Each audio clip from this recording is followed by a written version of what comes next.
Hello everyone. अब हम start करने वाले SA 610 using the work of internal audit. 610 है ना, पूरा डिजाइन इस तरीके से किया है कि इंटरनल ऑडिटर या इंटरनल ऑडिटर के वर्क को या फिर इंटरनल ऑडिटर को हमें कैसे यूज करना चाहिए, क्या हमें देखना चाहिए उसका वर्क यूज करने से पहले। तो सबसे पहले है ना, इंटरनल ऑडिटर की यहाँ पे बहुत सारी बात की है। सबसे पहले हमें डेफिनेशन दी है इंटरनल ऑडिट फंक्शन की। इसको कभी भी स्किप करके मत जाना एग्जाम के टाइम पे, ठीक है। यहां से बनता है 3 to 4 मार्क्स का क्वेश्चन डायरेक्ट, ठीक है। 4 चीज लिखने की 3 to 4 मार्क्स का क्वेश्चन बन जाता है, ठीक है। सबसे पहले इंटरनल ऑडिट फंक्शन की definition, a function of an entity that perform assurance in consulting activity. Internal audit function क्या करता है? फंक्शन है एंटिटी का, पढ़ो। अ फंक्शन ऑफ एंटिटी मतलब कि इंडिपेंडेंट हो सकती है, हो भी सकती है, नहीं भी हो सकती है, क्योंकि ये एंटिटी का फंक्शन है। एंटिटी जिस हिसाब से काम करवाता है उस हिसाब से काम करवाता है। External auditor, this is not a function of the entity, this is the independent function. Okay, तो ये एंटिटी का एक फंक्शन है जो परफॉर्म क्या करता है, क्या? Assurance and consulting activity. Assurance and consulting activity ये परफॉर्म करता है to design, to evaluate and improve the effectiveness of entities governance, risk management in internal control. इसका मेजर क्या काम क्या है? इसको इवल्यूट करना है और इंप्रूव करना है। क्या चीज इसको इवल्यूट करनी है और क्या इंप्रूव करना है? That effectiveness of entities governance, risk management in internal control process. ये डेफिनेशन है। A function of the entity, मेरे साथ बोलो, a function of the entity that perform, a function of the entity that perform assurance and consulting activity designed to evaluate and improve the effectiveness of an entity's governance, risk management process, risk management and internal control process. Okay, अब इसका काम क्या है? Objective and scope of internal audit function typically include assurance and consulting activity designed to evaluate, to improve the effectiveness of an entity's governance process, risk management and internal control। वही definition फिर से copy paste कर दिया है objective और scope के अंदर के भाई इसका काम, ऑब्जेक्टिव और स्कोप क्या है? अश्योरेंस देना और कंसल्टेंट करना। किसके बारे में अश्योरेंस देना और किसके बारे में कंसल्ट करना? तो designed to evaluate, improve the effectiveness of the entity's governance process, risk management and internal control। Okay, तो सबसे पहले हम बात करेंगे गवर्नेंस की, फिर हम बात करेंगे रिस्क मैनेजमेंट की, एंड देन हम बात करेंगे इंटरनल कंट्रोल की। मैं बोलूंगा इंटरनल कंट्रोल वाला पार्ट अगर मे 26 में चाहे तो पूछ सकते हैं कि activity relating to the internal control बता दो, ठीक है। Activity related to internal control बता दो, ठीक है। देखो 4 पॉइंट बन रहे, 4 मार्क्स सीधा सीधा बन सकता है कि भाई डेफिनेशन लिख दो और ये इंटरनल कंट्रोल का बता दो, 5 मार्क्स का हो गया। तो डेफिनेशन इंपॉर्टेंट है और इंडिविजुअल चीजें भी इंपॉर्टेंट है।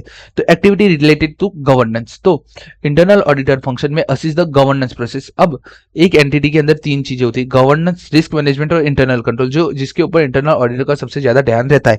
उसमें से सबसे पहले हम बात करें गवर्नेंस की। तो इंटरनल ऑडिट फंक्शन में assist the governance process in it is complete of objective on ethics and values, performance management, accountability, communicating a risk, control information to appropriate area of the organization, effectiveness of a communication among a TCWG, external and internal audit and management। Governance के अंदर क्या आता है ना, वो सारी बातें लिखी है कि भाई एथिक्स और वैल्यू, परफॉर्मेंस मैनेजमेंट हो सकता है, अकाउंटेबिलिटी डिटरमाइन हो सकती है, कम्युनिकेटिंग कर सकते हैं risk, control information, appropriate area of the organisation देख सकते हैं, effectiveness of communication among the TCW दे सकते हैं, communication between external internal auditor देखना होता है, एंड मैनेजमेंट का भी वर्क इनको देखना होता है। तो एक गवर्नेंस के अंदर कौन कौन सी चीजें आती है उसकी लिस्ट है, याद कर लेना। Activity relating to the risk management, अब रिस्क मैनेजमेंट के अंदर कौन कौन सी एक्टिविटी आती है? तो 2 एक्टिविटी है। सबसे पहली है इंटरनल ऑडिट फंक्शन में assist the entity by identify and evaluating a significant exposure to the risk. सबसे पहला काम क्या है इंटरनल ऑडिटर का? इंटरनल ऑडिट फंक्शन क्या करता है? आइडेंटिफाई और इवल्यूट करता है रिस्क को। बहुत ही इतना लिखो जितना हाईलाइटेड बहुत है। इंटरनल ऑडिट फंक्शन का काम क्या है? तो इंटरनल ऑडिट फंक्शन में assist the entity by identifying and evaluating significant exposure to a risk, ठीक है। एंड सेकंड, ये असिस्ट करता है एंटिटी को फ्रॉड डिटेक्ट करने में, ठीक है। रिस्क मैनेजमेंट के अंदर सबसे पहले क्या काम करता है? आइडेंटिफाई और इवल्यूट करता है significant exposure to a risk, और दूसरा काम क्या करता है? एंटिटी को हेल्प करता है to detection of a fraud. Internal control के अंदर टोटल 4 पॉइंट है।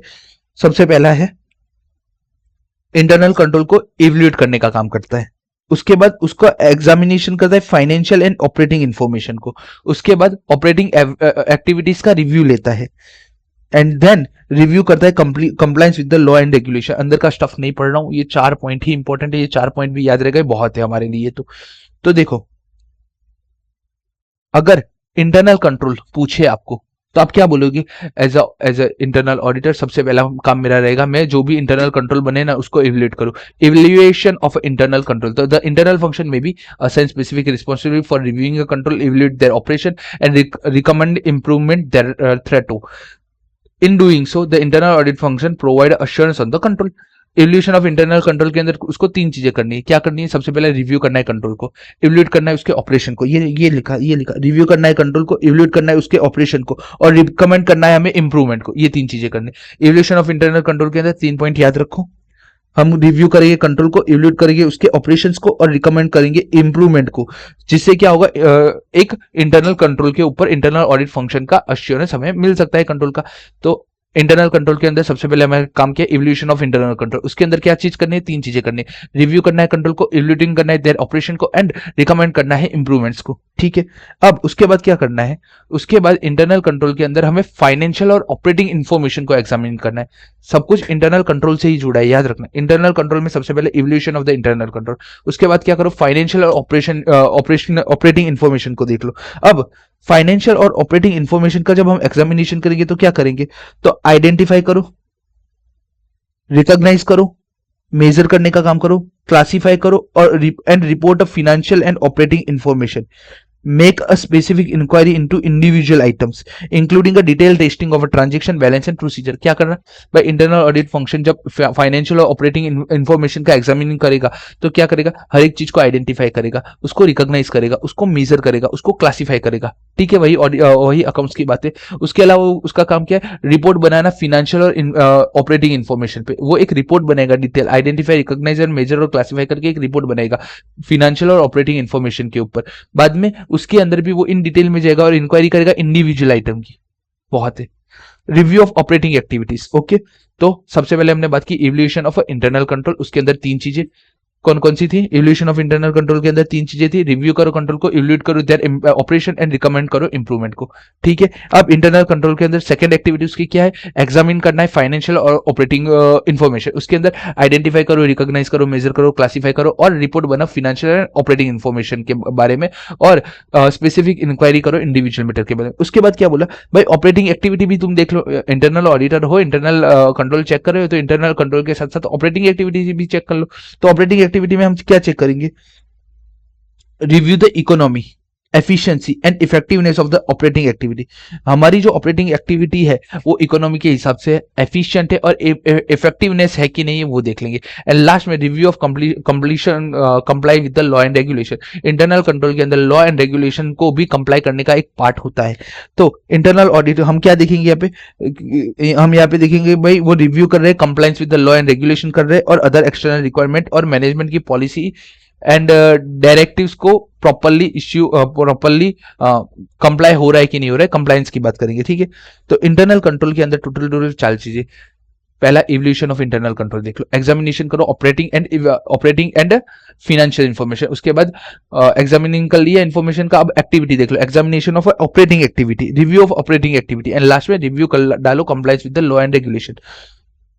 इंटरनल कंट्रोल के अंदर क्या करेंगे? Internal evolution activity related to internal control. उसके अंदर first point evolution of internal control, उसके अंदर 3 पॉइंट। रिव्यू करो कंट्रोल को, इवोल्यूट करो देयर ऑपरेशन, एंड रिकमेंड करो इंप्रूवमेंट को। उसके बाद सेकंड क्या करो? सेकंड करो examination of the financial and operating information. उसके अंदर क्या करो? आइडेंटिफाई करो, रिकॉग्नाइज करो, मेजर करो, क्लासिफाई करो, एंड रिपोर्ट बनाओ फिनेंशियल एंड ऑपरेटिंग इंफॉर्मेशन के बारे में, और स्पेसिफिक इंक्वायरी बनाओ इंडिविजुअल आइटम के बारे में। उसके बाद क्या करो? उसके बाद ऑपरेटिंग एक्टिविटी देखो, रिव्यू करो ऑपरेटिंग एक्टिविटी के अंदर। उसके अंदर क्या करो? तो उसके अंदर रिव्यू करो economy, efficiency and effectiveness of the operating activity including a non financing activity. Last में क्या करो? Review of compliance with the law and regulation. तो यहाँ पे फंक्शन का काम क्या है कि रिव्यू करना कि कंप्लायंस के लॉ के साथ कंप्लायंस कर रहे हैं, रेगुलेशन के साथ कंप्लायंस कर रहे हैं, जो भी अदर एक्सटर्नल रिक्वायरमेंट है उसके साथ कंप्लायंस कर रहे हैं कि नहीं कर रहे। साथ ही साथ देखो जो मैनेजमेंट ने पॉलिसी एंड प्रोसीजर बनाई है उसके साथ भी कंप्लायंस हो रहा है कि नहीं हो रहा है। देन तो ये पूरा का पूरा हमने 10 मिनट लेके पूरा का पूरा डेफिनेशन ही हमने कंप्लीट किया है। वे इन विच द एक्सटर्नल ऑडिटर, अभी हमारा ऐसे स्टार्ट नहीं हुआ है, ठीक है, ऐसे इसके बाद स्टार्ट होता है। वे इन विच द एक्सटर्नल ऑडिटर में make use the function for the purpose of the audit. भाई किस किस हिसाब से एक्सटर्नल ऑडिटर इंटरनल ऑडिटर का यूज कर सकता है। तो यहाँ पे दो चीजें दी है, not so important for the examination purpose, मैं बता देता हूँ। एक तो ऑब्टेन कर सकता है information that is relevant to the external auditor assessment of a ROMM regarding the ROMM due to error fraud. सबसे पहले मैं इंटरनल ऑडिटर के पास एक्सटर्नल ऑडिटर कुछ जो भी इसको इन्फॉर्मेशन चाहिए ना वो ऑब्टेन कर सकता है for the regarding of assessment of a ROMM due to fraud और एरर। उसके अलावा अगर अनलेस प्रोहिबिटेड बाय और restricted by some extent by the, छोड़ दो, the external auditor appropriate after the appropriate evaluation may decide to use the work that has been performed by the internal audit function during the period in the partial substantiation from the audit evidence to obtain directly by the external auditor। भाई हम अगर internal auditor ने कोई work किया है उसके ऊपर एक अप्रोप्रिएट एवेल्युएशन करने के बाद मैं उसको एज अपना ऑडिट एविडेंस की तरीके से या तो फिर अदर इंफॉर्मेशन यूज करने के लिए भी उसको मैं यूज कर सकता हूं। उसके अलावा the external auditor may use the internal auditor to perform a audit procedure for the direction under the direction supervision and review of the external auditor।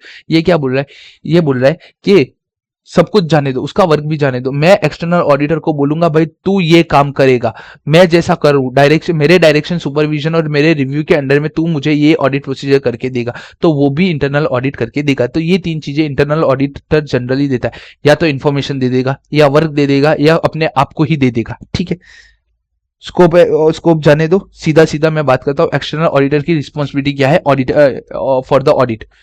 अब सीधा सीधा क्वेश्चन करूं कि एक्सटर्नल ऑडिटर है, वो इंटरनल ऑडिटर ने पूरा का पूरा वर्क तो किया ही है, वो क्या कर सकता है भाई इंटरनल ऑडिटर का पूरा वर्क उठा के बोल देगा भाई मैंने वर्क कर दिया है, ऑडिट रिपोर्ट साइन कर दिया, तो क्या ये वैलिड है? ये वैलिड नहीं है। तो ऐसे क्या बोल रहा है, ऐसे बोल रहा है कि भाई कुछ तो भी रिस्पॉन्सिबिलिटी एक्सटर्नल ऑडिटर को हम पहले ही बता देते हैं इंटरनल ऑडिटर का वर्क यूज करने से पहले। तो एक्सटर्नल ऑडिटर की रिस्पॉन्सिबिलिटी क्या है इन conjunction of the SS610। SS610 जब जब अप्लाई होगा तो एक्सटर्नल ऑडिटर का रिस्पॉन्सिबिलिटी क्या है ना उसके बारे में बात की। तो external auditor has a sole responsibility for the audit opinion express. जो भी ऑडिट ओपिनियन एक्सप्रेस कर रहा है ना उसका पूरा का पूरा रिस्पॉन्सिबिलिटी किसका होगा? एक्सटर्नल ऑडिटर का होगा। कल उठ के कोई भी प्रॉब्लम आएगा तो ऐसा नहीं बोल पाएगा कि भाई इंटरनल ऑडिटर ने जो वर्क किया था उसको मैंने बेस बना के किया है। भाई तेरा वर्क है, तेरे को ओपिनियन देना है तो तू अपना वर्क खुद कर, हाँ तू उसका मदद ले ले, लेकिन उसके ऊपर है ना पूरा का पूरा डिपेंडेंट मत हो जा। तेरा ओपिनियन अगर तूने मॉडिफाइड ओपिनियन दिया या अनमॉडिफाइड ओपिनियन दिया उसका रिस्पॉन्सिबिलिटी तेरा खुद करेगा। तो पहला, external auditor has a sole responsibility for the auditor opinion express and responsibility is not reduced by the external audit use the work of the internal audit function or the internal auditor to provide a direct assistance on the engagement। क्या साथ ही साथ क्या बोल दिया कि responsibility reduce नहीं होगा अगर तू as a responsibility is not reduce by the external auditor. कब कब? जब भी तू इंटरनल ऑडिटर फंक्शन का वर्क यूज करेगा या तो फिर इंटरनल ऑडिटर को बोलेगा तू डायरेक्ट असिस्टेंस दे। तो एमसीक्यू के लिए या तो फिर एग्जाम के थ्रू में सबसे पहला सोल रिस्पॉन्सिबिलिटी है ऑडिटर का, एक्सटर्नल ऑडिटर का सोल रिस्पॉन्सिबिलिटी है for the audit opinion express. उसके साथ responsibility is not reduced by the external auditor use the work of the internal audit function or the internal auditor to provide a direct assistance on the engagement। although आगे क्या लिखा है, they may perform audit procedure similar to those performed by the audit external auditor। क्या बोल रहे हैं, internal auditor वही procedure audit procedure apply करता है जो एक्सटर्नल ऑडिट करता है but neither the internal audit function nor the internal auditor are independent of the entity as required of the external auditor in audit in the financial statement in accordance with SA 200। क्या बोल रहा है, मैं मानता हूं कि जो internal audit अपना ऑडिट प्रोसीजर यूज करेगा ना वो सिमिलर होगा एक्सटर्नल ऑडिटर की तरह, बट इंटरनल ऑडिट का जो फंक्शन है या तो फिर इंटरनल ऑडिटर दोनों के दोनों ये इंडिपेंडेंट नहीं है। जैसा इंडिपेंडेंट है ना एक्सटर्नल ऑडिटर होता है एज पर SA 200। हमने डेफिनेशन में पहले ही क्या पढ़ा था,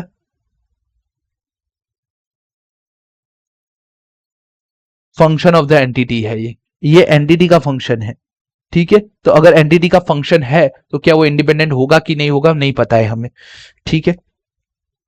तो अगर एक्सटर्नल ऑडिटर का रिस्पॉन्सिबिलिटी पूछे सबसे पहले लिखो सोल रिस्पॉन्सिबिलिटी किसका है, external auditor has a sole responsibility for the auditor opinion is expressed.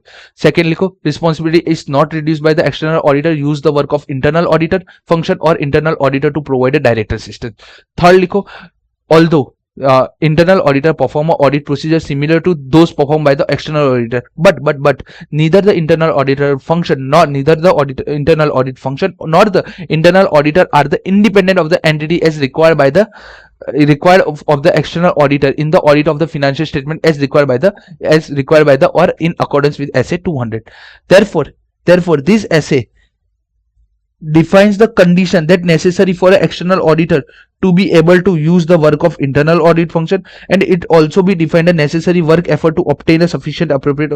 Okay, आगे जो लिखा है इतना लिखो, इतना याद करो, बहुत है। आगे क्या लिखा है ये ऐसे हमें बताता है कि कैसे हमें कौन सा वर्क करना चाहिए, क्या करना चाहिए, वो वर्क हम डिटेल में अभी पढ़ेंगे, ठीक है। Objective of the external auditor where the entity and internal audit function.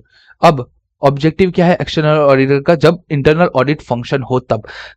मैं गया, इंटरनल ऑडिट फंक्शन है। अब एक्सटर्नल ऑडिटर का सबसे पहला ऑब्जेक्टिव क्या होगा, तो the objective of the external auditor where the entity has a internal audit function and internal external auditor expect to use the work of the function to modify the nature, timing and reduce the extent of the audit procedure to be perform direct by the external auditor और use internal auditor to provide a direct assistance. External auditor का objective कब कब सामने आएगा, तो दो चीजें होगी। पहली बात, अगर इंटरनल ऑडिट फंक्शन है बट मैं यूज ही नहीं करना चाहता हूं, ऐसे 610 not apply on my case, but मैं इंटरनल ऑडिट फंक्शन को यूज करना चाहता हूं, तो मेरा ऑब्जेक्टिव दो जगह से डिफाइन होगा। पहला तो मैं as a external auditor expect to use the work of function, मेरा इच्छा है कि मैं इंटरनल ऑडिट फंक्शन का वर्क यूज करूं, तो उसके लिए मुझे क्या करना पड़ेगा, मुझे मॉडिफाई करना पड़ेगा अपना नेचर, टाइमिंग एंड एक्सटेंट, मुझे अपना मॉडिफाई करना पड़ेगा NTA of audit procedure to be perform by direct by the auditor, ठीक है। अगर इंटरनल ऑडिटर ने कुछ चीजें करके रखी है, अगर मैं वही सिमिलर ऑडिट प्रोसीजर अप्लाई करूंगा तो क्या वो वेस्ट ऑफ टाइम होगा ना, तो मैं क्या करूंगा भाई उसका वर्क मैं यूज कर लेता हूं, जिससे मेरा एनटीए रिड्यूस हो जाएगा या चेंज हो जाएगा, या तो फिर मैं डायरेक्ट असिस्टेंस ले सकता हूं। ये दोनों चीज आएगा ना, तब उसका ऑब्जेक्टिव आएगा सामने। तो determine whether the work of internal audit function और direct assistance from the internal can be used, if so which area and what extent, ठीक है। सबसे पहले अगर आप इंटरनल ऑडिट फंक्शन को यूज करना चाहते हो या इंटरनल ऑडिटर को as a direct assistant use करना चाहते हो, तो सबसे पहले आपको डिटरमाइन करना पड़ेगा किस एरिया में मुझे उसको यूज करना है, विच एरिया एंड व्हाट एक्सटेंट, कहां तक मुझे कितना और किस एरिया में और कहां तक उसका यूज करना है। सबसे पहले आपको ये आपका ऑब्जेक्टिव होना चाहिए कि अगर मैं इंटरनल ऑडिट फंक्शन को यूज करना चाहता हूं तो which area and what extent तक मैं इसको यूज करूं। Then if using the work of, अब बात कर रहे हैं यूजिंग द वर्क, अगर मैं यूज करता हूं वर्क इंटरनल ऑडिट फंक्शन का, तो मुझे क्या वो मेरा जो वर्क है उसके लिए एडिक्वेट है कि नहीं है वो चेक करना पड़ेगा। Work is adequate for purpose of the audit, जो भी मैं उसका वर्क यूज करूंगा अपने काम के लिए, तो मुझे सबसे पहले डिटरमाइन करना पड़ेगा ये मेरे काम के लिए एडिक्वेट होना चाहिए, मेरे ऑडिट के पर्पस के लिए एडिक्वेट होना चाहिए। और मैं डायरेक्ट असिस्टेंट जब भी उससे मांगूंगा तो मुझे उसको डायरेक्ट सुपरवाइज और रिव्यू करना पड़ेगा, ठीक है। What are the objective of an external auditor in as per SA 610? तो सबसे पहले लिखो, या तो मैं उसका वर्क यूज करना चाहूं और या तो मैं उसे यूज करना चाहूं, तब मेरा काम आएगा। तो तब मुझे सबसे पहले देखना पड़ेगा विच एरिया एंड व्हाट एक्सटेंट, कि कौन से एरिया में और किस एक्सटेंट तक मैं उसका वर्क यूज करना चाहता हूं। बाद में मैं उसका वर्क यूज करना चाहता हूं तो वो वर्क मेरे एडिक्वेसी ऑफ द ऑडिट होना चाहिए, the work is adequate for purpose of the audit. अगर मैं उसको as a direct assistant use करना चाहूं तो मुझे एज ए एक्सटर्नल ऑडिटर मैं उसको डायरेक्ट सुपरवाइजर एंड रिव्यू उसके वर्क को मुझे करना चाहिए। देन अब इंटरनल ऑडिट फंक्शन को इवैल्यूएट करने की बात की, तो इन लोगों ने बोला अगर इंटरनल ऑडिट फंक्शन का आपको वर्क यूज करना है, whether the work of an internal function work of the internal audit function can be used the purpose of the audit by evaluating the following। अगर मैं वर्क, यहाँ पे मैंने क्या बोला, मुझे उसका वर्क यूज करना है, अगर मुझे उसका वर्क यूज करना है ना, तो वर्क यूज करने से पहले मुझे ये तीन चीजें है ना देख लेनी चाहिए। सबसे पहले उसकी ऑब्जेक्टिविटी देख लूं, ठीक है, उसके बाद उसकी कंपिटेंसी देख लूं, और उसके बाद वो systematic and discipline approach use कर रहा है कि नहीं कर रहा है वो देख लूं, ठीक है। अगर मुझे उसका वर्क यूज करना है तो सबसे पहले उसने जो भी वर्क किया है वो क्या वर्क उसने ऑब्जेक्टिवली यूज किया है, The extent of which internal audit function organize status and relevant policy procedure support the objectivity of inter भाई उसने वर्क किया है बट ऑर्गेनाइजेशन में उसका स्टेटस और रिलेवेंट पॉलिसी प्रोसीजर उसका ऑब्जेक्टिव वो ऑब्जेक्टिव वो बंदा ही ऑब्जेक्टिव नहीं है तो उसका वर्क कैसे अच्छा हो सकता है। वो बंदा इंटरनल ऑडिट बीकॉम वाले बंदे ने इंटरनल उसको एज ए इंटरनल ऑडिटर वो उसके पास वो लेवल ऑफ कॉम्पिटेंसी ही नहीं है कि वो इंटरनल ऑडिट कर पाए तो उसके वर्क पे मैं कैसे रिलाई कर लाऊं। एज अ ऑडिटर में एक systematic and discipline approach use करता है वो कोई भी वो उसके मन में है ना वैसे काम करता है उस systematic and discipline approach use ही नहीं करता है तो मैं उसका वर्क कैसे यूज करूं। तो कभी भी मुझे अगर उसका वर्क यूज करना है ना तो मुझे तीन चीजें देखनी पड़ेगी objectivity competency and systematic and discipline approach followed by the internal auditor. ठीक है अब हर एक के बारे में डिटेल में चर्चा की गई है उससे पहले हम बात कर देते हैं circumstance when the work of the internal function can not be used. ऐसे कौन से सर्कमस्टेंस है जब मैं इंटरनल ऑडिट फंक्शन का वर्क यूज नहीं करूंगा वर्क की बात कर रहा हूं तो जब जब वो ऑब्जेक्टिवली ऑब्जेक्टिव ना हो जब जब वो कंपिटेंट ना हो और जब जब वो सिस्टमेटिक एंड डिसिप्लिन अप्रोच जो ऊपर पड़ा उसका रिपीट कर दो उसका उल्टा कर दो not adequate support the objectivity of internal audit वहां पे हमने क्या पढ़ा ऑब्जेक्टिव होना चाहिए अगर ऑब्जेक्टिव नहीं है तो मैं उसका वर्क यूज नहीं करूंगा। लेक ऑफ सफिशिएंट कंपिटेंसी भाई वो कंपिटेंट नहीं है lake of sufficiency of competency है तो अभी मैं उसका वर्क यूज नहीं करूंगा। Does not apply systematic and discipline approach वो सिस्टमेटिक और डिसिप्लिन अप्रोच का यूज नहीं कर रहा है तो अभी मैं उसका वर्क यूज नहीं कर रहा जो वहां तीन पढ़े उसका उल्टा कर दो आगे नो लिख दो या लेक लिख दो then we have come to our कब उसका वर्क यूज नहीं कर सकते। ठीक है उसके बाद circumstance in which external auditor shall plan to use the less work वहां पे हमने अभी क्या बात की कि भाई उसका वर्क ही हमें यूज नहीं करना है। अब हम क्या बात करें उसका वर्क हम कब कब less of the work use करेंगे मतलब कि उसके वर्क का यूज करेंगे बट कब कब उसका कम वर्क यूज करेंगे मतलब कि हम हमारा जजमेंट ज्यादा लगाएंगे और उसके वर्क को कम यूज करेंगे। Circumstance in which external auditor shall plan to use less work of internal audit function and perform a more work directly. Case study होगी केस स्टडी में है ना बहुत सारी चीजें होगी बट आप जब पढ़ोगे ना केस स्टडी में तो है ना ऑडिटर है ना कुछ एडिशनल ऑडिट प्रोसीजर अप्लाई करना चाह रहा है या कुछ जजमेंट अप्लाई करना चाह रहा है। अब जब जब जजमेंट हमारा अप्लाई होगा ना तब तब हम इंटरनल ऑडिटर का वर्क यूज कम करेंगे क्योंकि ओपिनियन मुझे देना है तो ओपिनियन मुझे देना है तो जजमेंट भी मेरा होना चाहिए। तो इन चार केस के अंदर हम है ना उसका वर्क लेस यूज करेंगे। तो सबसे पहला लोअर लेवल ऑफ कॉम्पिटेंसी उसमें लेक ऑफ कॉम्पिटेंसी पहले कॉम्पिटेंसी होनी चाहिए तो उसका वर्क यूज करेंगे कॉम्पिटेंसी नहीं है ना तो हम उसका वर्क ही यूज नहीं करेंगे। But lower level of competency मतलब कि कॉम्पिटेंसी है कुछ कामों में हम यूज कर सकते हैं जैसे कि वाउचिंग वाले कामों में उसका यूज हम कर सकते हैं तो लोअर लेवल ऑफ कॉम्पिटेंसी होना तब उसका वर्क कम यूज करना चाहिए।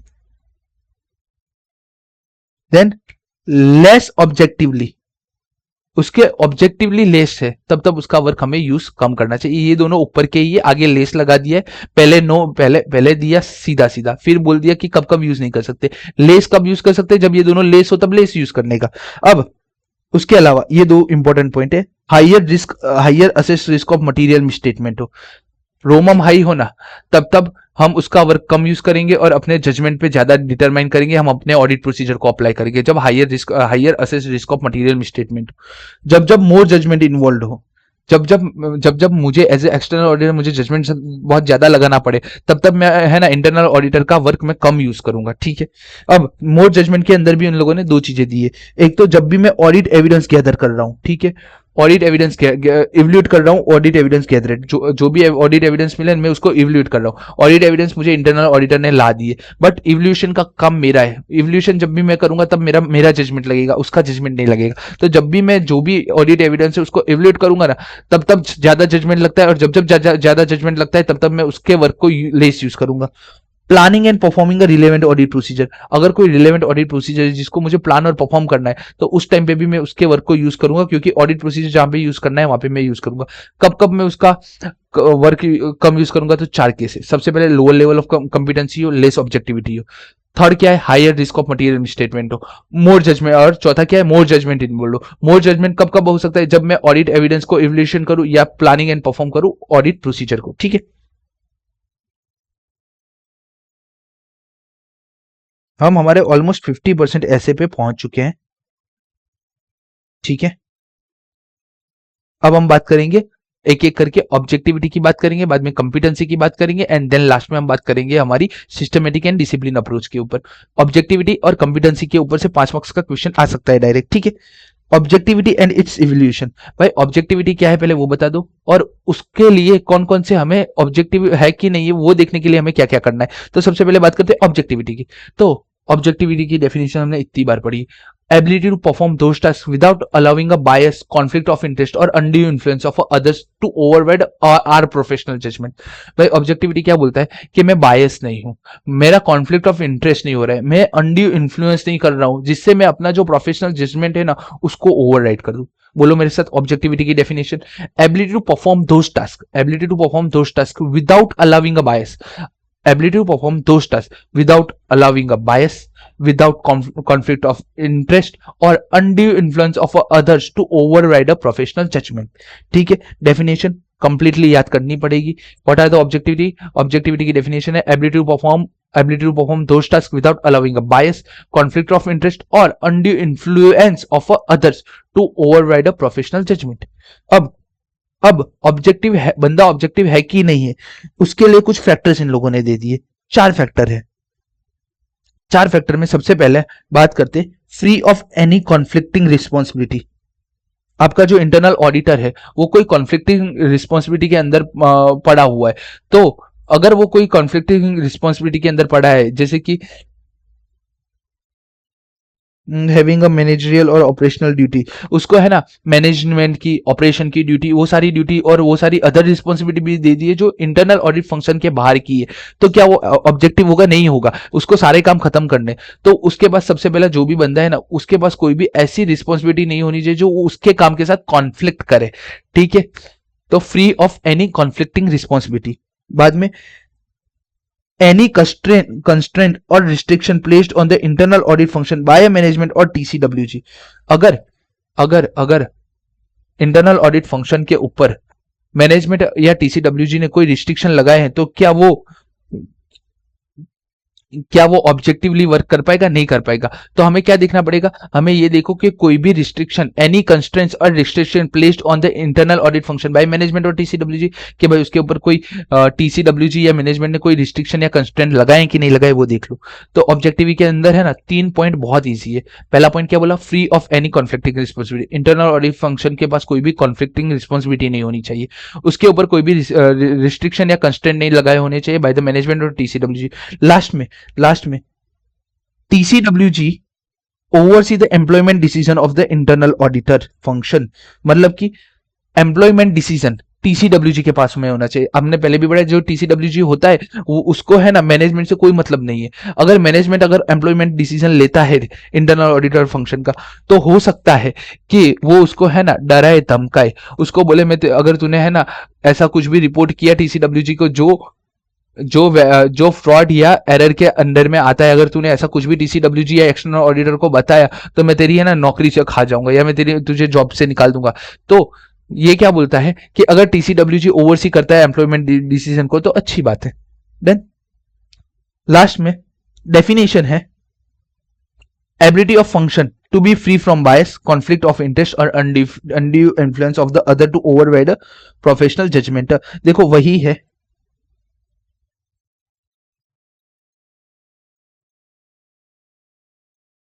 ठीक है। तो What are the factors of the objectivity? There are 4 factors। सबसे पहला जो ऑर्गेनाइजेशन स्टेटस है of the internal audit function वो देख लो, उसके साथ इंक्लूडिंग क्या होना चाहिए? वो फ्री फ्रॉम बायर्स होना चाहिए, कॉन्फ्लिक्ट ऑफ द इंटरेस्ट होना चाहिए और अनड्यू इन्फ्लुएंस नहीं होना चाहिए अदर्स का। बाद में सेकंड चीज देखो, TCWG ओवरसी करता है employment decision of the internal audit function. उसके बाद देखो any constraint and restriction placed on the internal audit function by the management और TCWG। एंड लास्ट में कोई भी कॉन्फ्लिक्टिंग रिस्पॉन्सिबिलिटी से दूर रहना चाहिए वो, free of any conflicting responsibility. तो ऑब्जेक्टिविटी में ये चार पॉइंट है, 4 पॉइंट करने में आपको लगेंगे 5 मिनट, ठीक है। अब बात करते हैं हम कॉम्पिटेंसी एंड इट्स इवैल्यूएशन की, ठीक है। तो हम बात करेंगे अब कॉम्पिटेंसी की और उसके इवैल्यूएशन की। तो कॉम्पिटेंसी की डेफिनेशन दी है, attainment and maintenance of knowledge and skill of the function as a whole at the level required to enable a assigned task to be performed diligently and the accordance with the applicable professional standard। ठीक है, competency मतलब कि आज मैं external auditor हूं, तो मेरे external auditor बनने से पहले मुझे सबसे पहले क्या चाहिए, सीए। अब सीए मैंने किया है, तो सीए करने के लिए भी मुझे क्या चाहिए, एक नॉलेज एंड स्किल चाहिए। वो नॉलेज और स्किल को मुझे अपडेट भी रखना पड़ेगा। ठीक है, तो कंपिटेंसी की डेफिनेशन क्या है, attainment and maintenance of a knowledge and skill. Attainment and maintenance of the knowledge and skill मतलब कि मेंटेनेंस मतलब कि अटेनमेंट मतलब कि नॉलेज होना चाहिए आपके पास, और मेंटेन का मतलब वो अपडेटेड भी होना चाहिए। Attainment and maintenance of the knowledge and skill at the function whole level required to enable assign to performer diligently in accordance with applicable professional standard. जो भी प्रोफेशनल स्टैंडर्ड है उसको वो अप्लाई कर पाए अपने वर्क में, वैसा बंदा होना चाहिए, उसको कंपिटेंट बोलते हैं। Attainment and maintenance of knowledge and skill of the function whole required by the whole the level required to the enable assign task to perform. जो भी उसको असाइन करते हैं ना टास्क, वो परफॉर्म कैसे कर पाए, diligently and accordance with applicable professional standards. उसके भी 4 फैक्टर्स है, मैंने बोला 5 मार्क्स में दोनों में से कोई भी कभी भी आ सकता है। तो सबसे पहला जो इंटरनल ऑडिट फंक्शन है ना, वो अप्रोप्रिएटली रिसोर्स्ड होना चाहिए, relevant to the size of the entity and nature of its operation. मतलब कि 200 करोड़ की फॉर्म में एक इंटरनल ऑडिटर है, कैसा लगेगा, वाहियात लगेगा ना। अप्रोप्रिएटली रिसोर्स्ड होना चाहिए, कंपिटेंसी में पहला आता है अप्रोप्रिएटली रिसोर्स्ड। मतलब कि 200 करोड़ की फॉर्म में 40 से 50 इंटरनल ऑडिटर होने ही चाहिए, उसके ऑपरेशन के हिसाब से इंटरनल ऑडिटर होने चाहिए। तो अप्रोप्रिएटली रिसोर्स्ड होने चाहिए और नेचर ऑफ इट्स ऑपरेशन होने चाहिए। फिर अब इंटरनल ऑडिटर को आपको क्या करना पड़ेगा, हायर करना पड़ेगा, ट्रेन करना पड़ेगा, असाइन करना पड़ेगा। तो establish policy for a hiring, training and assigning internal auditor to internal audit engagement. मतलब कि आप ऐसी पॉलिसी बनाओ हायरिंग की, ट्रेनिंग की और असाइन करने की वर्क की, कि जो इंटरनल ऑडिटर हो ना वो एज अ कंपिटेंट हो। ठीक है, टेक्निकल ट्रेनिंग दो उसको and professional proficiency in auditing दो। जो भी आपका इंटरनल ऑडिटर है उसको टेक्निकल ट्रेनिंग दो और प्रोफिशिएंसी ऑफ ऑडिटिंग दो। ठीक है, फिर जो भी इंटरनल ऑडिटर है वो पोजेस करना चाहिए required knowledge relating to the entity's financial reporting and the applicable financial reporting framework. ठीक है, कंपिटेंसी कब आती है कि आपको एप्लीकेबल फाइनेंशियल रिपोर्टिंग फ्रेमवर्क के बारे में पता हो। तो जो भी आप इंटरनल ऑडिट रखो वो पोजेस करना चाहिए knowledge relating to the entity का, जो भी फाइनेंशियल रिपोर्टिंग है और एप्लीकेबल फाइनेंशियल रिपोर्टिंग फ्रेमवर्क का। ठीक है, तो व्हाट आर द कंपिटेंसी के बारे में बात करें, कंपिटेंसी एंड इट्स इवोल्यूशन, तो उसके 4 फैक्टर है। कौन कौन से, सबसे पहला internal audit function appropriately resource होना चाहिए, relevant to the size of the entity होना चाहिए और उसके ऑपरेशन के हिसाब से होना चाहिए।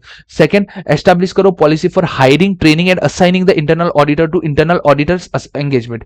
बाद में टेक्निकल ट्रेनिंग दो और प्रोफिशिएंसी इन ऑडिटिंग दो। बाद में जो भी इंटरनल ऑडिटर है वो पोजेस करना चाहिए knowledge of relating to the financial reporting का, वो एंटिटी के फाइनेंशियल रिपोर्टिंग का नॉलेज रखना चाहिए और साथ ही साथ वो एप्लीकेबल फाइनेंशियल रिपोर्टिंग फ्रेमवर्क का भी नॉलेज रखना चाहिए। ठीक है, सिस्टमेटिक एंड डिसिप्लिन अप्रोच, उसके अंदर सीधे सीधे फैक्टर्स देख लो, not so important for the exam perspective. पहली बात, उसका quality control policy and procedure होना चाहिए, जो भी काम कर रहा है वो क्वालिटी कंट्रोल के अंतर्गत करे। और existence, adequacy and use of a document, internal audit procedure और गाइडिंग कवरिंग। तो वो जो भी है उसको प्रॉपर रिस्क असेसमेंट का डॉक्यूमेंट करे, बाद में प्रोग्राम्स का डॉक्यूमेंट बनाए, रिपोर्टिंग का प्रॉपर डॉक्यूमेंट वो सब बनाए। ठीक है, नॉट सो इंपोर्टेंट, मैं ज्यादा इस पर डिस्कस नहीं करता हूँ। 2.7 हो गया। 2.8 क्या है, ओके 2.8 में सीधे सीधे हमारे लिए काम किया एग्जाम्पल। तो example of work of internal audit function then can be use by the external audit. Okay, हमें ऐसा काम बता दो जो हम इंटरनल ऑडिट फंक्शन का हम डायरेक्टली ही यूज कर पाए। ठीक है, ऐसे एग्जांपल मुझे बताओ कि मैं है ना इंटरनल ऑडिट फंक्शन को है ना डायरेक्ट वहां पे यूज कर पाऊं। कौन कौन से काम है, अभी तक हमने क्या बोला भाई, ये काम यूज करो, ऐसे करो, वैसे करो।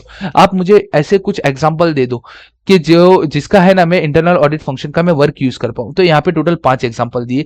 ये एग्जाम्पल है, सबसे पहले आप testing operating effectiveness of the control की इफेक्टिवनेस चेक करनी है तो आप इंटरनल ऑडिट फंक्शन का वर्क का यूज कर लो। बाद में जहां पे लिमिटेड जजमेंट यूज होता है वहां पे आप इंटरनल ऑडिटर का यूज कर लो। इन्वेंट्री काउंट का ऑब्जर्वेशन करना है वहां पे आप कर लो। देखो ये सारे लिमिटेड जजमेंट वाले प्रोसेस है। ऑपरेटिंग इफेक्टिवनेस ऑफ कंट्रोल एक लिमिटेड वर्क है, जहां पे भी लिमिटेड जजमेंट का यूज हो रहा है वहां पे इंटरनल ऑडिटर का वर्क को यूज कर लो। इन्वेंट्री काउंट का ऑब्जर्वेशन कर लो तब इंटरनल ऑडिट फंक्शन को यूज कर लो। बाद में कंप्लायंस रिलेटेड वर्क देख रहे हो तो अभी देख लो, कंप्लायंस रिलेटेड वर्क आप यूज कर रहे हो तो इंटरनल ऑडिटर फंक्शन का यूज कर लो। Tracing the transaction through the information system, अगर आपको कुछ ट्रांजेक्शन ट्रेस करने हैं इंफॉर्मेशन सिस्टम में से तो आप इंटरनल ऑडिट के वर्क का यूज कर लो। तो ये 5 चीजें हैं। कब कब हम इंटरनल कौन कौन सा वर्क हम इंटरनल ऑडिटर फंक्शन से करवा सकते हैं, तो ये 5 वर्क है। Operating effectiveness of the work, जब भी लिमिटेड जजमेंट करना हो, observation of inventory count, tracing transaction through the information system, compliance with the regulatory requirement. ठीक है, 2.9 भी खत्म। 2.10, 11 और 12 बाकी है। ठीक है, 15 मिनट जैसा और लगेगा, 10 to 15 मिनट जैसा और लगेगा। ठीक है,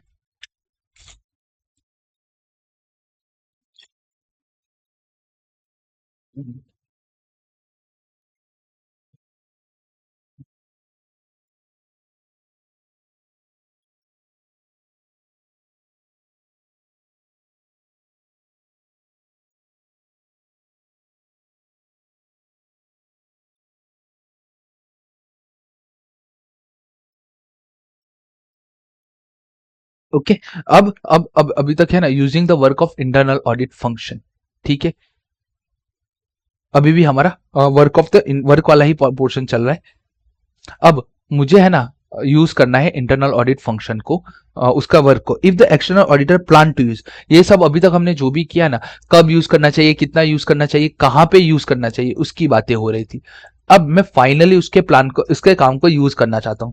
अब जब मैं उसके फाइनली काम को यूज करना चाहता हूं तो देखो, if the external auditor plan to use the work of internal auditor function, external auditor shall. अब जब जब मैं उसके वर्क को यूज करना चाहूंगा तब तक मुझे है ना कुछ चीजें देखनी पड़ेगी। देखो, सबसे पहले मैं क्या करूंगा, उसके वर्क को यूज करना है मुझे तो डिस्कस करूंगा। डिस्कस क्या करूंगा, plan use of its work with the function as a basis और कोरिलेटिंग देयर रिस्पेक्टिव एक्टिविटीज। भाई तुम जो एक्टिविटी यूज कर रहे हो उसके बारे में हम डिस्कस कर लेते हैं। Then read the report of internal audit function, और इंटरनल ऑडिट फंक्शन का मैं रिपोर्ट पढ़ लूंगा और परफॉर्म करूंगा sufficient audit procedure of the body of work of internal audit function as a whole to use to purpose of the audit. ये not so important, मैं बोलूंगा अगर मे 26 में यहां से अगर क्वेश्चन आ गया तो मैं डाउट नहीं रखूंगा। Discuss and coordination with internal audit function, हमें है ना इंटरनल ऑडिटर और एक्सटर्नल ऑडिटर फंक्शन के बीच में डिस्कस एंड कोऑर्डिनेशन रखना चाहिए। अब जब भी ऐसा हम करेंगे तब है ना कुछ चीजें हमें एड्रेस कर लेनी चाहिए। अब वो कुछ चीजें कौन सी है, तो यहाँ पे 7 चीजें दी है, मुझे 6 चीजें याद करवानी है आपको। टाइमिंग ऑफ सच वर्क, कब हम वर्क करेंगे। Nature of work perform, work कैसे परफॉर्म करेगा उसका नेचर को बात कर लेते। कितना ऑडिट अब हम कवरेज करेंगे, एक्सटेंट ऑफ ऑडिट कवरेज। भैया मुझे इंटरनल ऑडिट को बताना पड़ेगा ना, इस टाइम में तुझे अपना वर्क खत्म करना पड़ेगा, इस नेचर का वर्क तू परफॉर्म करेगा और इस एक्सटेंट में तू अपना वर्क कंप्लीट करेगा। बाद में मैं देखूंगा materiality of the financial statement as a whole. ठीक है, एंड परफॉर्मेंस मटीरियलिटी, उसको मुझे मटीरियलिटी का लेवल और परफॉर्मेंस मटीरियलिटी बतानी पड़ेगी।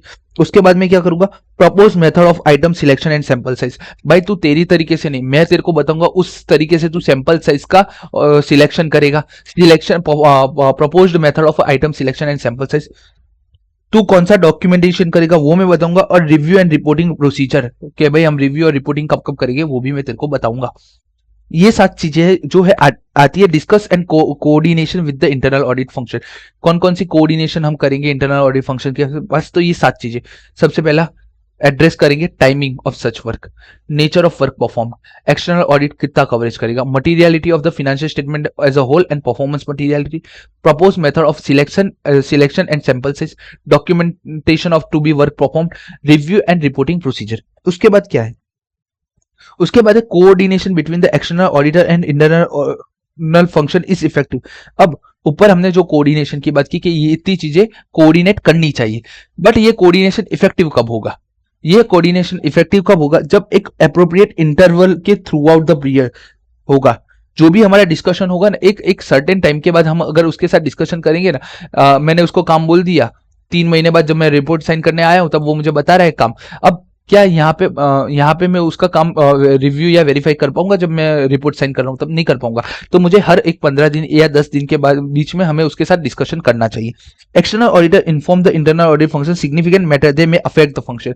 एक्सटर्नल ऑडिटर को इन्फॉर्म करना चाहिए इंटरनल ऑडिट फंक्शन को, जो मैटर उसके फंक्शन को अफेक्ट कर सकती है। ठीक है भाई, इंटरनल ऑडिटर है तो एंटिटी का पार्ट ही, वो इंडिपेंडेंट हो भी सकता है, नहीं भी हो सकता है। तो एक्सटर्नल ऑडिटर को वो सारी इंफॉर्मेशन देनी चाहिए जो उसके फंक्शन को अफेक्ट कर सकती है। ठीक है, external auditor is advise to has access relevant report. External auditor को है ना रिलेवेंट रिपोर्ट का एक्सेस मिलना चाहिए, access to the relevant report of the internal auditor function. Okay,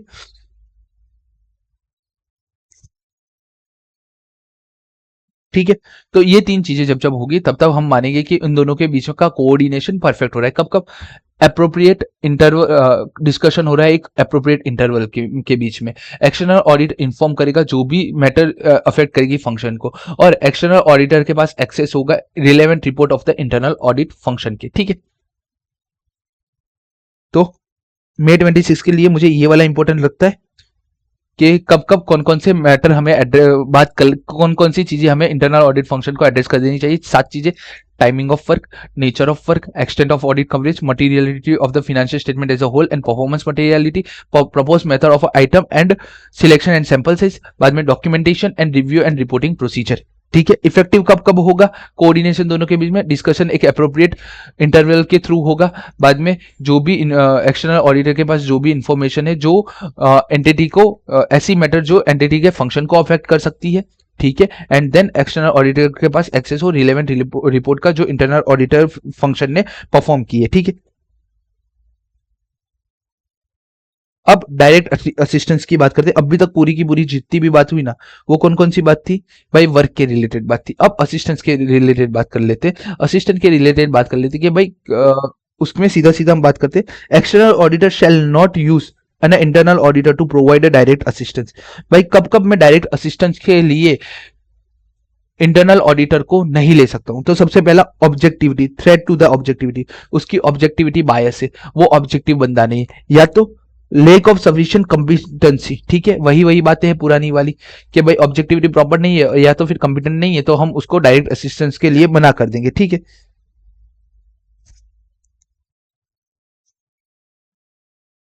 then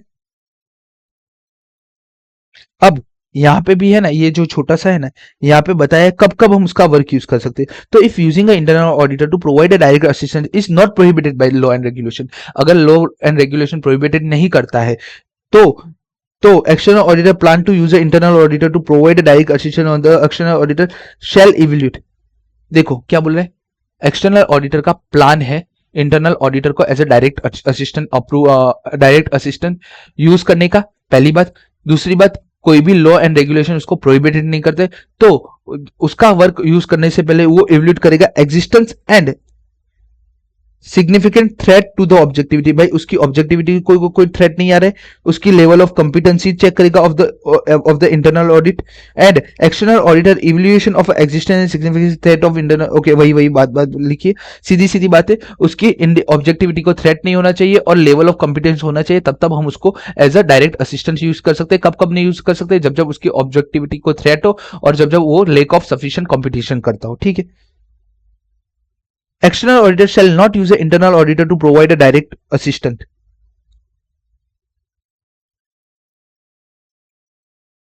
okay, कब कब हम नहीं यूज करेंगे इंटरनल ऑडिटर को? तो पहले तो 2 पॉइंट है हमारे पास कि इन दोनों में तो हम बिल्कुल ही यूज नहीं करेंगे, बट प्रोसीजर परफॉर्म, मतलब कि अब मैं जब भी मैं एक बंदे को लाऊंगा तो उससे मैं ऑडिट प्रोसीजर परफॉर्म करवाऊंगा ना, वैसे ही जब मैं एक इंटरनल ऑडिटर को लाऊंगा तो उससे कौन कौन सी प्रोसीजर नहीं परफॉर्म कराऊंगा?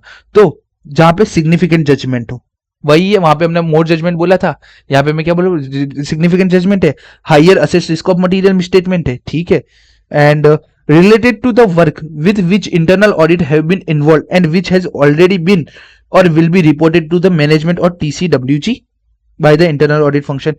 सी क्या बोल रहा है? सी बोल रहा है ऐसा कोई भी वर्क जिसको इंटरनल ऑडिटर पहले इन्वॉल्व था, मतलब कि कोई भी ऐसा वर्क जो इंटरनल ऑडिटर ने पहले किया है और उसको वो रिपोर्ट करने वाला था या कर दिया है किसको, मैनेजमेंट और टीसीडब्ल्यूजी को वैसे वर्क में। मतलब कि वही बात हो गई ना, परचेस उसने पूरा चेक, अरे उसने है ना जीएसटी पूरा, इंटरनल ऑडिटर ने पूरा का पूरा जीएसटी फाइल किया है। अब उसको ही मैं जीएसटी चेक करने को बोलूंगा तो उसने उसका ही किया काम मैं उससे फिर से चेक करवाऊंगा तो क्या अच्छा रहेगा, नहीं अच्छा रहेगा। तो ऐसा कोई भी काम जो इंटरनल ऑडिटर जिसमें इन्वॉल्व रहा हो और जिसको वो रिपोर्ट करना चाहता है, report which has already been और will be reported to management और टीसीडब्ल्यूजी। एंड लास्ट वाला क्या है,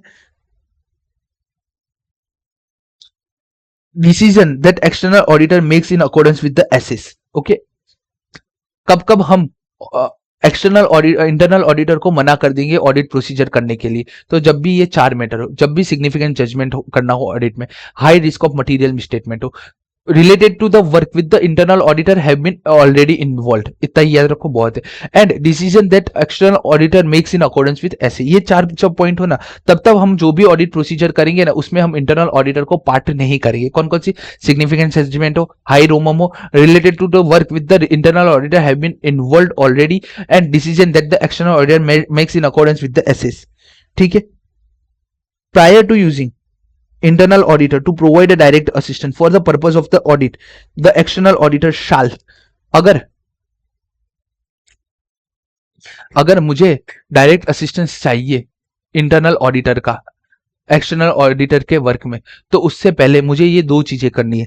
सबसे पहले मुझे एक रिटर्न अग्रीमेंट चाहिए, किससे, authorise representative of the entity, entity से मुझे एक है ना अग्रीमेंट लेना पड़ेगा, एक रिटर्न अग्रीमेंट लेना पड़ेगा। क्या, कि internal auditor will be allowed to follow the external auditor's instruction and entity will not be intervene in the work of the internal auditor to perform for the external auditor.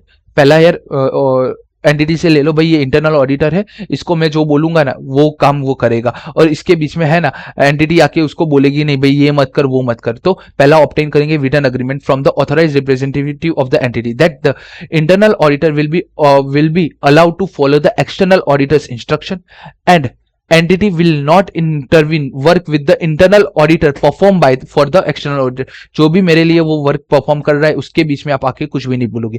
दूसरा किससे लेंगे, दूसरा हम written agreement लेंगे internal auditor के पास से। क्या लेंगे, that they will keep confidential specific matter as instructed by the external auditor. भाई ये सारी चीजें कॉन्फिडेंशियल है, ये तुझे मैनेजमेंट को नहीं बतानी है, इसको तू कॉन्फिडेंशियल रखेगा, पहला तो ये।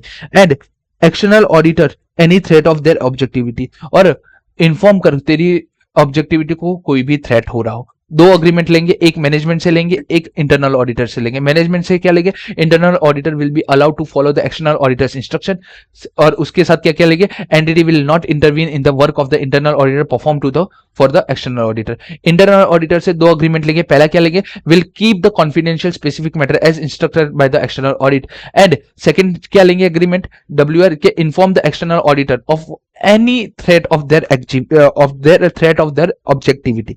ठीक है, ये आप खुद कर देना। ये क्या है, डिस्टिंक्शन बिटवीन द आईफोकर इंटरनल फाइनेंशियल कंट्रोल और internal financial control over the financial reporting, इन दोनों के बीच में डिफरेंस बताया। तो देखो मैं बता देता हूं, जो इंटरनल फाइनेंशियल कंट्रोल है वो रेफर्स करता है policy and procedure put in place by company for ensuring reliability of financial reporting, effectiveness and efficiency of the operation, compliance with the applicable laws and regulation, safeguard of the asset, prevention and deduction of the fraud. मतलब कि जो internal financial control क्या refer करता है, भाई ये policy and procedure है जो कंपनी ने बनाई है, ये फाइनेंशियल रिपोर्टिंग है, effectiveness of efficiency of the operation बताती है, वो बताता है इंटरनल फाइनेंशियल कंट्रोल हमें बताता है कि हम कंप्लायंस कर रहे हैं लॉ एंड रेगुलेशन के साथ, एसेट हमारी सेफगार्ड है, हम prevention and detection of the fraud कर रहे हैं। जबकि ICOFR internal control over the financial reporting is required where the auditor are required. यहां पे मैनेजमेंट सब बताता है, यहाँ पे हमारा ऑडिटर को है ना एक्सप्रेस करना होता है opinion on effectiveness of entities internal control over the financial reporting, such opinion in addition to the distinct from the opinion expressed by the auditor on the financial statement. ICOFR की reporting में internal control over the financial reporting के अंदर जो हमारा auditor होता है वो express करता है effectiveness of the entities internal control over the financial reporting, और ये डिस्टिंक्ट हो सकता है फाइनेंशियल स्टेटमेंट्स के पास भी। Therefore internal financial control is wider terms as the internal control over the financial is a narrower term restricted the entities internal control over a financial reporting on तो ये क्या है, जो इंटरनल फाइनेंशियल कंट्रोल है ना, वो entity के हर पहलू की बात करता है, जबकि जो internal control over the financial reporting है ना, एक नैरो टर्म है, ये सिर्फ है ना फाइनेंशियल रिपोर्टिंग तक की ही बात करता है, जो जहां पे इंटरनल कंट्रोल लगे। ओके, अराउंड 48 मिनट्स में हमने पूरा का पूरा ऐसे 610 कंप्लीट कर लिया। मुझे लगा था 1 आवर हो जाएगा, बट हमने पूरा का पूरा कर लिया है। 2-3 चीजें शायद छोड़ दी है, वो आप देख लेना, छोटी मोटी चीजें हैं, ठीक है। तो ऐसे 610 हमारा यहाँ पे कंप्लीट होता है, ठीक है। आप इसको फर्स्ट टाइम या सेकेंड टाइम के रिवीजन में 610 को लेके जाओगे तो ये 6001 है ना आपका 30 मिनट्स के अंदर अंदर हो जाना चाहिए, ठीक है। ये लेक्चर देखने के बाद मैं है ना यहाँ पे मस्त आपको ये भी बना के दे देता हूँ। आपका 501 है ना, ये आपका हो जाना चाहिए 15 मिनट्स के अंदर।